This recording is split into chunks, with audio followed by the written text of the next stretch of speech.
Democrats ਨੇ 10 demand ਰੱਖੀਆਂ ਹੈਗੀਆਂ ਵੀ ਆਈਸ ਦੀ ਫੰਡਿੰਗ ਅਸੀਂ ਤਾਂ ਕਰਾਂਗੇ ਜੇ ਤੁਸੀਂ 10 ਡਿਮਾਂਡ ਸਾਡੀਆਂ ਪੂਰੀਆਂ ਕਰਦੇ ਹੈਗੇ ਆ। ਆਪਾਂ ਨੂੰ ਪਤਾ ਹੀ ਆ ਵੀ ਸਿਰਫ 10 ਦਿਨਾਂ ਦਾ ਹੀ ਐਕਸਟੈਂਸ਼ਨ ਹੋਈ ਸੀਗੀ, ਜੋ ਬਿੱਲ ਹੈਗਾ, ਜਿਹਦੇ ਵਿੱਚ ਇਹ ਕੰਡੀਸ਼ਨ ਲਾਈ ਗਈ ਸੀ ਵੀ ਆਈਸ ਵਾਲਿਆਂ ਦੀ ਫੰਡਿੰਗ ਨਹੀਂ ਹੋਣੀ ਹੈਗੀ, ਸਿਰਫ 10 ਦਿਨਾਂ ਵਾਸਤੇ ਆ ਤੇ ਉਹਨਾਂ ਨੂੰ ਨੈਗੋਸ਼ੀਏਟ ਕੀਤਾ ਜਾਊਗਾ। ਜਦੋਂ ਤੋਂ ਹੀ ਅਮਰੀਕਾ ਦੇ ਦੋ ਸਿਟੀਜ਼ਨ ਰੇਨੇ ਗੁੱਡ ਤੇ ਐਲੈਕਸ ਪ੍ਰੈਟੀ, ਉਹਨਾਂ ਦੀ ਫੈਡਰਲ ਏਜੰਟ ਦੇ ਹੱਥੋਂ ਮੌਤ ਹੋਈ ਹੈਗੀ ਆ ਤੇ ਡੈਮੋਕ੍ਰੇਟਸ ਨੇ ਉਹਦਾ ਜਿਹੜਾ ਕਾਫੀ ਜ਼ਿਆਦਾ ਫਾਇਦਾ ਲਿਆ ਹੈਗਾ। ਲੋਕਾਂ ਨੂੰ ਐਜੂਕੇਟ ਕਰਨ ਦੇ ਵਿੱਚ, ਲੋਕਾਂ ਨੂੰ ਪੂਰਾ ਦੱਸਣ ਦੇ ਵਿੱਚ ਵੀ ਕਿਸ ਤਰ੍ਹਾਂ ਜੋ ਆ ਆਈਸ ਵਾਲੇ, ਡਿਪਾਰਟਮੈਂਟ ਆਫ ਹੋਮਲੈਂਡ ਸਿਕਿਉਰਿਟੀ ਵਾਲੇ ਕਰ ਰਹੇ ਹੈਗੇ ਆ। ਸੋ ਜਿਹੜੀਆਂ 10 ਚੀਜ਼ਾਂ ਉਹਨਾਂ ਚੋਂ ਨਹੀਂ ਕਿਹਾ ਵੀ ਟਾਰਗੇਟਡ ਐਨਫੋਰਸਮੈਂਟ ਹੋਣੀ ਚਾਹੀਦੀ ਆ, ਜੁਡੀਸ਼ੀਅਲ ਵਾਰੰਟ ਚਾਹੀਦਾ, ਇਹ ਨਹੀਂ ਵੀ ਤੁਸੀਂ ਜਿਹੜੀ ਮਰਜ਼ੀ ਪ੍ਰਾਪਰਟੀ 'ਚ ਜਾ ਕੇ ਵੜ ਜਾਓ। ਦੂਜਾ ਉਹਨਾਂ ਨੇ ਕਿਹਾ ਵੀ ਨੋ ਮਾਸਕ, ਮਾਸਕ ਨਹੀਂ ਕਿਸੇ ਵੀ ਐਨਫੋਰਸਮੈਂਟ ਏਜੰਟ ਦੇ ਲੱਗਾ ਹੋਣਾ ਚਾਹੀਦਾ।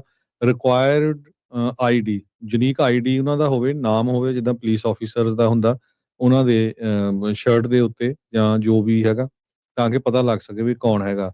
ਸੈਂਸਿਟਿਵ ਲੋਕੇਸ਼ਨਸ ਨੂੰ ਪ੍ਰੋਟੈਕਟ ਕੀਤਾ ਜਾਵੇ। ਸੈਂਸਿਟਿਵ ਲੋਕੇਸ਼ਨ ਜਿੱਦਾਂ ਮੈਡੀਕਲ ਫੈਸਿਲਿਟੀਜ਼ ਹੋ ਗਈਆਂ, hospital, school, child care facility, church, ਗੁਰਦੁਆਰੇ, ਜੋ ਵੀ ਧਾਰਮਿਕ ਸਥਾਨ ਆ, ਪੋਲਿੰਗ ਪਲੇਸਿਸ, ਕੋਰਟਸ, ਇੱਥੇ ਨਹੀਂ ਜਾ ਸਕਦੇ। ਰੇਸ਼ੀਅਲ ਪ੍ਰੋਫਾਈਲਿੰਗ ਨੂੰ ਸਟਾਪ ਕੀਤਾ ਜਾਵੇ, ਕਿਉਂਕਿ ਆਪਾਂ ਦੇਖਿਆ ਹੀ ਆ, ਉਹ ਤਾਂ ਐਕਸੈਂਟ ਦੇਖ ਕੇ, ਬੰਦੇ ਦੀ ਸ਼ਕਲ ਦੇਖ ਕੇ ਜੋ ਆ ਅਰੈਸਟ ਕਰਦੇ ਸੀ। ਅਪਹੋਲਡ ਯੂਜ਼ ਆਫ ਫੋਰਸ ਸਟੈਂਡਰਡ, ਤੇ ਸੱਤਵਾਂ ਹੈਗਾ ਵੀ ਸਟੇਟ ਤੇ ਲੋਕਲ ਕੋਆਰਡੀਨੇਸ਼ਨ ਹੋਣੀ ਚਾਹੀਦੀ ਹੈਗੀ ਆ। ਇਹ ਨਹੀਂ ਵੀ ਆਪਣੀ ਮਰਜ਼ੀ ਨਾਲ ਜੋ ਮਰਜ਼ੀ ਕਰੀ ਜਾਣ। ਤੇ 8ਵਾਂ ਉਹਨਾਂ ਦਾ ਸੀ we build safeguards into the system. 9ਵਾਂ body cameras for accountability not tracking, ਇਹ ਬੋਡੀ ਕੈਮਰਾਜ਼ ਆਲਰੇਡੀ ਮੇਰੇ ਖਿਆਲ ਨਾਲ ਮਿਨੀਐਪਲਸ ਦੇ ਵਿੱਚ ਉਹਨੀ ਲਾ ਦਿੱਤੇ ਹੈਗੇ। ਤੇ 10ਵਾਂ ਸੀ ਨੋ ਪੈਰਾਮਿਲਟਰੀ ਪੁਲਿਸ, ਜਿਸ ਤਰ੍ਹਾਂ ਟਰੰਪ ਹੁਣੀ ਕਹਿੰਦੇ ਸੀ ਵੀ ਆਪਾਂ ਜਿਹੜੇ ਨੈਸ਼ਨਲ ਗਾਰਡ ਜਾਂ ਹੋਰ ਪੈਰਾਮਿਲਟਰੀ ਪੁਲਿਸ ਆ ਉਹ ਨਾਲ ਡਿਪਲੋਏ ਕਰਾਂਗੇ। ਸੋ 10 ਡਿਮਾਂਡ ਡੈਮੋਕ੍ਰੇਟਸ ਨੇ ਰਿਪਬਲਿਕਨਸ ਦੇ ਅੱਗੇ ਰੱਖੀਆਂ ਆ, ਤਾਂ ਕਹਿੰਦੇ ਵੀ ਅਸੀਂ ਨੈਗੋਸ਼ੀਏਟ ਕਰਾਂਗੇ।